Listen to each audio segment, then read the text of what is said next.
Hey guys, it's Cece, and today I am here to talk about Call Down the Hawk. So thank you so very much to my patrons who chose this video as the patron video for May. I have been meaning to talk about Dreamer Trilogy theories for multiple months now, ever since the cover was announced, the release date.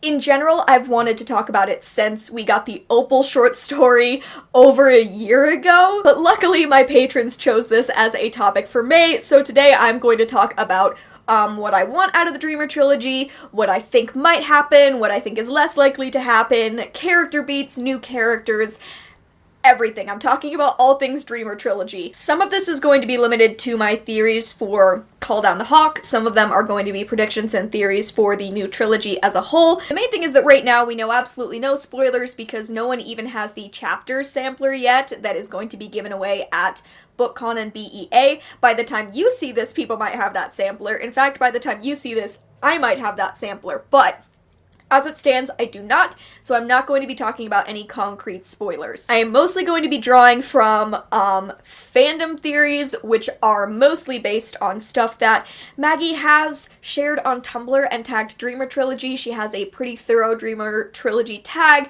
She has tags for all of the different characters, so a lot of theories have been created based on this, and that's where a bunch of stuff that I'm going to be talking about comes from. I'm also going to be talking about a bunch of stuff that sort of maybe went unanswered from the Raven Cycle, or new questions that were added in the Opal short story that was released in the Raven King paperback. So with that out of the way, let's jump in.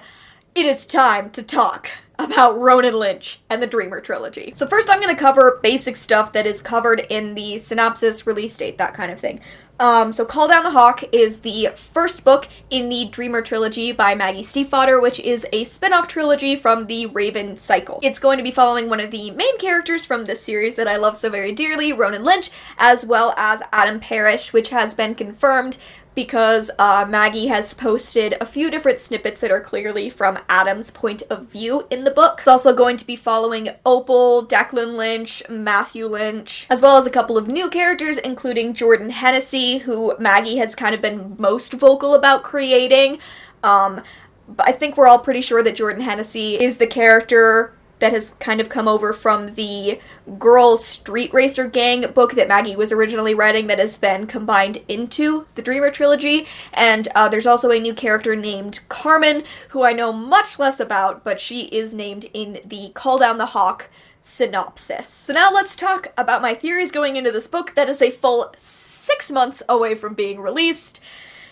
I have thoughts. So the first thing I want to talk about is how this series is going to be connected to the Raven Cycle, because as you all know, the Raven Cycle is like my second favorite series of all time. I love these books, but Maggie has said this is a standalone trilogy to a certain extent. Not necessarily that it will be completely, like, unconnected from the Raven Cycle, but that it will stand on its own if you haven't read these 4 books. My main question there is how. Because I think there are a lot of things in the Raven Cycle that are very complex, and I don't know how you can just breeze past them really quickly. By the way, I will be spoiling all of the Raven Cycle in this video, so if you haven't finished reading the Raven Cycle, I'm going to be talking about stuff from every bit of the books, and pulling on the Opal short story, which is set after the books. Anyway, I think it's going to be very odd for people who have never read the Raven Cycle to just jump into a book about an 18 to 19-year-old gay farmer who pulls things out of his dreams and his collegiate bisexual boyfriend and their weird dream child who lives with them. I just think that that's a weird premise to jump in on from a new story, but I could be underestimating people. Maybe. I think my main concern here is just that I'll never see Blue, Kanzi, and Henry again, and that would, like, drain my heart and soul away, but I don't think that's the case because Maggie created Ronan, and it's very clear that Ronan is very dependent on, at the very least, Kanzi. If we get an entire storyline where Kanzi isn't mentioned at all, I think that would be very odd. I think mostly what the standalone thing means is just that those 3 will not be incorporated into the story the way they were the Raven Cycle, so Blue, Kanzi, and Henry will likely not be main characters at any point in the trilogy, though they may make appearances. Again, I think that's going to be very weird to try to explain to people quickly, but I should trust Maggie on this, probably. I also think it would be weird if we never heard from them again, especially because we got confirmation in the Opal short story that Ronan and Adam are still in pretty regular contact with the ladies over at 300 Fox Way. Like, not just that they go over to 300 Fox Way to see them, but the ladies come over to the barns and have emotional chats with them. It would be weird if we got to see Blue's entire family and never got to hear from Blue again. Mostly, this is just coming from a place of, if I never see Kanzi again, I'll wither to nothing. So now that I've covered that, I want to talk about my general ideas of what the plot is going to cover. Like, what I think Call Down the Hawk specifically is going to be about. The first thing is creating Cabe's Water 2.0. In the Opal short story, this is something that Ronan was working on a lot. But he was also dealing with, like, a lot of tension and fear that he wouldn't be able to make it as good as it was before. But Adam has been helping him strategize, and I really think that that is going to be a very central thing in Call Down the Hawk. We need a new Cabe's Water, there needs to be a new dream space, especially since we discovered that Ronan doesn't really survive if he doesn't dream. Like, that causes very serious health concerns. He nearly died at the end of the Opal short story because he had stopped dreaming, so I think he needs that space, and I think that Call Down the Hawk is going to be about letting go of that fear of creating something perfect again. I also feel like Opal would be a lot more comfortable if there was a Cabe's Water in the world again, because she has expressed such a discomfort with our world. It would be nice if there was a dream world that she could visit, and maybe she could feel more at home. The other central thing that I think is going to be happening in Call Down the Hawk is other dreamers. I feel like this has been pretty common as far as fandom theories for Call Down the Hawk. Just that there are other dreamers in the world. We know that dreaming is not something that is exclusive to the Lynch family, just even because Kavinsky was able to pull things out of his dreams, so there are other dreamers in the world. We also know this because of Opal's line, which is many thieves, one Grey Warren. So it's not just Ronan and Kavinsky that are pulling things out of dreams, there are others as well, but supposedly Ronan is the one Grey Warren, whatever that means. I'm assuming we'll get more along those lines going forward. I personally think that it's very possible that Hennessy is going to be a dreamer, just based on the fact that she is a central character and Maggie has been so incredibly excited about writing her. I don't know if I have any, like, real basis in that theory, but I'm just fairly sure that we're going to get a new central character who's a dreamer, and I think it's going to be Hennessy. I've also seen possible theories that Hennessy is going to be involved with Declan based on some songs that Maggie has posted on her Tumblr, where she's tagged both of those characters, but I'm not sure about that. Honestly, I'm still holding on to whatever the hell happened to Ashley at the end of anything. She just appeared and then vanished, and I want to know more about Ashley. I do have other Hennessy thoughts, but I'll get to those later. The other thing I think we're going to be covering a lot is more dreamer mechanics. This is just based on stuff that we learned in the Opal short story. Again, the fact that Ronan is not able to stop dreaming if he wants to keep being alive. The theory that Ronan would die if he stopped dreaming was a thing that was going on for a while in fandom and fan fiction, so after having that confirmed, it's just like, it's me wanting more rules. I want to understand more of what the dreamer rules are for Ronan and for others, and I think this is also going to be connected to creating a new Cabe's Water. It's all going to be involved. I also want to know Ronan's relative power level as compared to other dreamers, because Kavinsky had to show him how to control his dreaming, but even without Kavinsky's influence, Ronan was able to dream an entire dream forest and a bird, and he only brought Opal into existence later, so, you know, maybe full people is something that he had to learn control for, but he did have a lot of power to create living things even before his ability was honed, so I want to know how his power compares to the power of others. Oh, actually his ability to dream full people isn't limited. He was able to do that when he was a child when he dreamed Matthew. So again, I'm just curious what his power level is. Connected to dream mechanics, I want to know if there are more Opals, more Psychopomps. I assume there are others. If she is the only one, if she was the only one in that dream space, then I wonder if that dream space no longer has a guide and what that means. I also think we're going to be talking about other lynches. In the Opal short story, someone broke into the farm and clearly had some kind of familiarity with both the farm and with Nile Lynch. I'm pretty sure that this woman who broke in was a lynch. She's described using a lot of the same features that all of the lynches share. She's very pale, she has very dark hair, and piercing blue eyes. So I think that she's related. Also, she does break into the barn specifically to find a photo of Nile Lynch and say, "Damn you," which, I mean, mood, but also that is a connection, a very personal connection to that person, and I just assume that we're going to get more of that family. And even beyond introducing new members of the family, we're going to get a lot more with Ronan and Declan and Matthew and their relationship, which is absolutely confirmed by Maggie and Tumblr and everything that she's posted regarding the Dreamer trilogy. There's also Carmen, who I believe, according to the description, is hunting dreamers because her brother was a dreamer. So I don't know if she has a different last name. Her last name isn't Lynch. It's listed in the description. Carmen Farouk Lane. She is a hunter.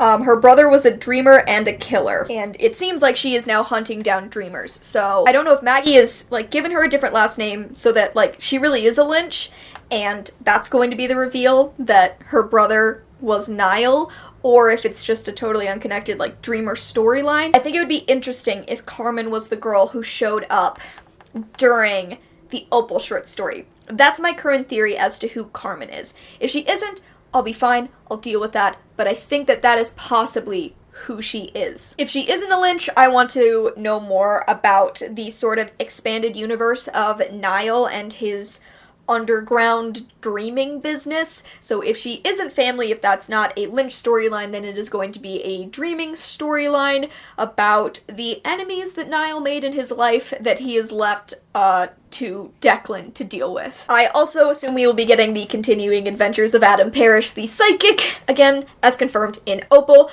Cabe's water did not make him psychic. Adam has always been psychic, and that is something he's going to continue to deal with going forward.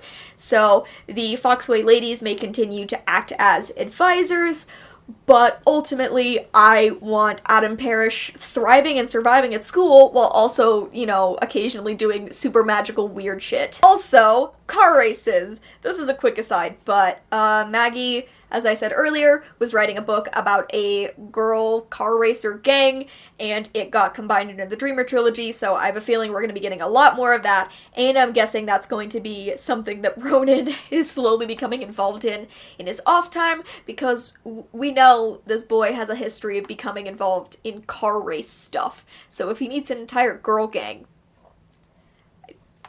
you know, what is he gonna do, not race cars? I don't know what the fuck that storyline is going to be, but I assume Hennessy is a part of it and Ronan will get involved in it. This is where we get a little bit more shaky on things that I think are going to be involved, but I think the Dreamer Underground is going to be investigated more, like I was talking about in the expanded Lynch universe situation. You know, Declan was left with the contacts, the connections of his father's underground dreaming, smuggling way of doing business, and I think we're going to be getting more of that. We also got instances of more of those connections being in town at the end of the Raven King when they were all pulled in to see the demon. And since it's been confirmed that Declan is going to be a bigger role in this book, I can only assume that we will be seeing more of how growing up the way that Nile raised him has influenced his life still, even when he's in DC trying to live possibly a good life. The biggest theory I've seen regarding this and dreaming is that a lot of people on Tumblr think we're going to go towards art forgery. Like, that has been a huge theme that fandom has kind of unearthed based on really obscure things that Maggie has reblogged. So possibly that underground experience is going to be connected to art forgery, because what better way to make money than dreamers who can dream like a real life version of art?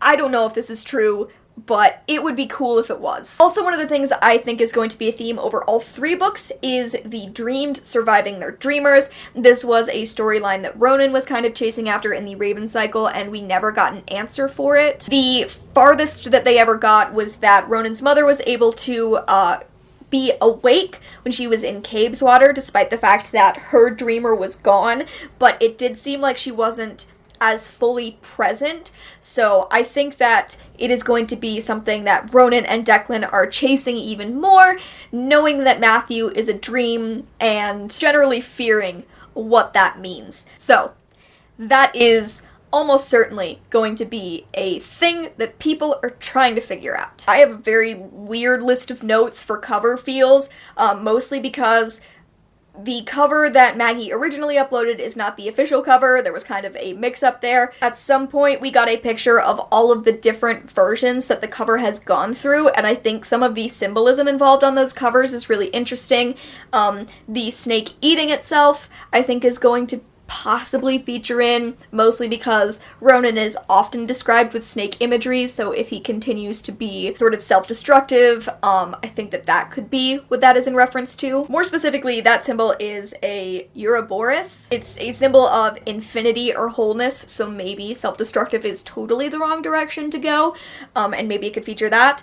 It is also sometimes connected to alchemy, and I don't know if that will really have any bearing on the plot, but it'd be cool if we got alchemy involved, I guess. As far as the hawk usually symbolizes vision and intuition. Again, I don't know if that's something that's going to be, like, really directly influenced, but Maggie is really big on symbolism, so you know, it's called Call Down the Hawk, and there is a hawk on the cover. It's not like that's going to not matter. The hawk is also sometimes connected to, sort of being a messenger, so it might be connected to, like, a message that is being brought down, or a message that people are receiving. I don't know what the hawk is that we're calling down. It could be a person, it could be a prophecy, it could be general symbolism of, like, having the high ground and being brought down, it could be, a calling down the hawk to see what it saw from above, and you know, there's a lot going on with the hawk symbolism and naming,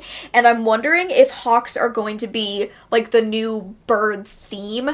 Obviously this is called the Dreamer Trilogy, so I doubt it's going to be as connected to birds maybe as the Raven Cycle was, but Maggie does love birds, so it wouldn't be unheard of if we continued forward with the bird symbolism. I just think it's interesting because Ronan has always been connected to ravens, so I'm wondering if the hawk is somehow connected to him, or if it is in reference to other characters and the overall plot of the book. Ronan is the main character, so I don't want to assume that it's anyone else, but since the hawk is about intuition and messages, it could possibly be referring to Adam, which I think would be interesting to create sort of new visual connections to Adam as a character, as opposed to connecting a new bird image to Ronan. Now I'm going to talk about some things that I have absolutely no basis for, but I would certainly love if they were covered or wrapped up or in any way connected. So I want more Ashley. Like I said, I think Ashley's a really weird character that kind of got dropped. In the first book, she's introduced as Declan's girlfriend, who clearly knows a lot more about the situation than she's claiming, so I want to know why, I want to know how, and I want to know why she, like, vanished. Supposedly, they're still dating in the Raven King. I don't remember the exact quote for that, but I remember reading something about that, so I just want to know if she's still involved with Declan. How? Why? What does she know? I want more Ashley. I'm dying for a Gangsy reunion. I think it's bound to happen. I don't know if it will happen in the first book, but I will just slowly perish until... but I will be sadder and sadder until they all get to be together again. Even if it's for a short period of time, I would feel so happy inside. I want some Opal central storylines. I don't know if this is something we're gonna get, but because of the Opal short story, I am so fascinated by Opal and how she sees the world as someone who is otherworldly and who doesn't really feel any kind of emotion. I'm really fascinated by how she's processing the real world, by how she's processing whatever is going on. Honestly, I'm mostly just worried after the Cloud Lady death in the Opal short story, because I hope that she's told someone what happened, and I hope that someone has explained death to her in a meaningful and healthy way, because I'm worried. I'm worried about her. I'm hoping for more Gwenthlian. Presumably she's still in 300 Fox Way, and mostly I just want her to be involved because I think her interactions with Ronan are hilarious. I think she's one of the few people who can sort of catch Ronan off guard and get him up on his toes. I don't really want her interacting with Adam because she's very mean to him, and I just want Adam to thrive at all times forever. But I do want... I mean, in general, I want more 300 Fox Way stuff, and I would be sad if we didn't get to see some more Ronan-Gwenthlian interactions. Also, ladies interacting would be a big thing that I want more in this book. One of the biggest complaints that I have and that people in general have about the Raven Cycle is that women don't really interact all that often, and even Blue, who was raised in a house with entirely women, has no female friends and doesn't ever really interact with women. Blue's friends are all guys, which is weird considering sort of the super feminist undertones of her character. And I know that the main character of this series is going to be a dude, but he is a gay dude, and that helps. And we have 2, hopefully, female POV characters. I'm just hoping for a lot more girls interacting. I think that this is pretty much guaranteed with the girl racer storyline thing, but I just want more central women interacting, because I agree that that is a huge flaw of the Raven Cycle, and I would like it to be remedied going forward. I also have 3 kind of central deep concerns. So I'm gonna cover my 3 deep concerns and then wrap up my thoughts. My first big concern is Adam and Ronan breaking up, and I was not originally fearing this, but now I am. The reason I'm concerned is because a while back she tweeted that Adam and Ronan would never break up, that just she wasn't interested in that element of drama adding to characters, but that tweet has since been deleted, and that leaves me in fear. Having said that, Maggie tends to delete a lot of things that she's claimed over time. I'm really worried because I feel like so much of their characters were built up in the Raven Cycle to the point that they could be together and be healthy in that relationship. I would be sad to see that go away. I could see sort of a very short period of time of separation after some kind of argument, because I think Adam and Ronan are both very quick to anger, and despite the fact that we saw in the epilogue of the Raven King and what we saw in the Opal short story that they have both grown a lot stronger in that relationship, they've both learned what they need from each other, they are still 18 or 19 years old, so it would make sense if there was some kind of quick to anger issue and it was a very short breakup, but that is all I could handle. And that is the only reason I can see for her deleting those tweets, because she did specifically say that she wasn't interested in building up characters just to break them up again, so the only reason I can see for her deleting that tweet is if it isn't like a long-term breakup, but she didn't want to have that promise going forward. Speaking of things she deleted, at one point she said that Kanzi and Blue could never kiss. If they ever kissed again, Kanzi would be dead again, and that has also been deleted, so I just want to know updated canon on how Blue and Kanzi are doing. I know it's not central to this book, but I won't let it go. I just want to know they're happy. I'm also kind of concerned that we're never going to see any specific sexuality words for Ronan or Adam.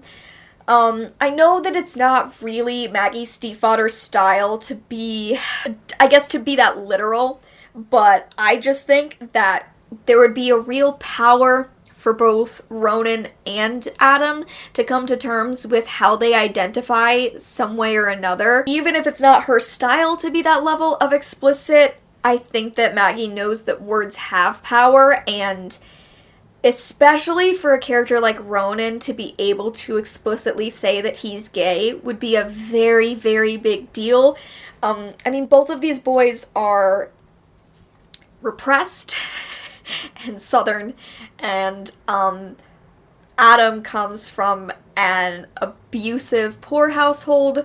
Ronan comes from a place where he never tells anyone what he's feeling about anything, so I think both of those boys slowly finding strength in their own identities, I think that that would be really powerful, and I really hope that that happens, because that would be sad if we never got some kind of confirmation for both of them as to how they identify outside of just sort of generic descriptions. And the third thing I fear is death. I fear any and all death. I will be sad. I'm not prepared. I know that it's very likely to happen, but I fear it. Other than that, to wrap up, there is still a ton we don't know, and like, that's good. That's a good thing. I don't want to know everything about this series before I read it because I'm excited to experience this series. The main thing is that I'm desperate to get more from this world, and I'm desperate to get more from these characters. And however that is given to me, I am sure it is going to be something I love. And I think there's a lot of pressure, especially just on Call Down the Hawk, because The Raven Cycle is my second favorite series of all time. And I had kind of a hard time with The Dream Thieves the first time I read it, and this is a series that is going to be made up of books that are written like The Dream Thieves. So I trust Maggie's writing, I trust these characters, and whether my theories are completely on or totally off base, I have a lot of confidence in her ability to expand this world, the magic, the rules, and everything. And until I get that book in my hands, I am just going to keep reading the 2-sentence snippets that Maggie posts online and losing my mind over them for a couple of days at a time. Don't even start when it comes to me possibly getting a chapter sampler. I'm going to be overwhelmed. But with that, I believe it is time to wrap up. Thank you again so much to my patrons for choosing this topic. I had a lot of fun making pages and pages and pages of notes. I think I have like 5 full page documents in Word of just my notes. Thank you for listening to my rambling. Please let me know what some of your Dreamer Trilogy theories are down in the comments below. I'm gonna read them, I'm gonna respond. I want us to talk about what we think is going to happen in the series, with characters, with developments, everything. Let me know down in the comments below. But other than that, thank you so much for watching. I hope you enjoyed, and I will see you in another video very soon. Bye!